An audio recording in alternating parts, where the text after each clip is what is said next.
Kari sa karandas. Ayan nga. Ang daming bunga ng kari sa karandas or Bengal currant or wild cranberry.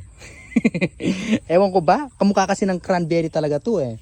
O diba? Ang daming bunga. Eh kung ito ay masarap lang, mauubos ang bunga nito. Pero ito kasi guys, maasim. Ginagawang juice to itong Bengal currant. Diba? Maasim kasi to eh. Na-try na natin to before.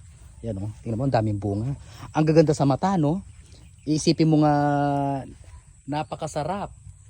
Pero ang totoo, maasim to. Ito nga oh. Yung black daw, pwede nang ano yun.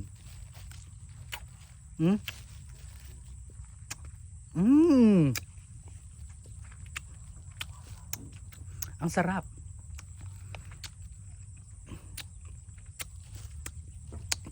Maasim lang siya.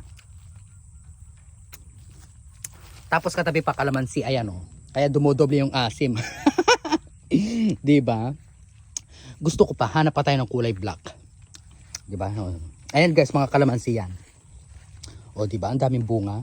Bengal currant or kari sa karandas. Nung una akala ko wild cranberry. Kasi 'di ba kamukha siya ng cranberry, 'di ba? Amazing. Ayan o, black na black na. Itong ito yung dagta. Ito yung mapakla.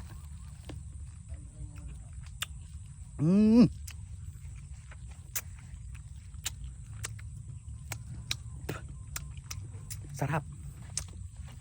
Iba yung asim, parang nasarapan ako ah. Wala, ano ba yan? Ang nasarapan ako ngayon.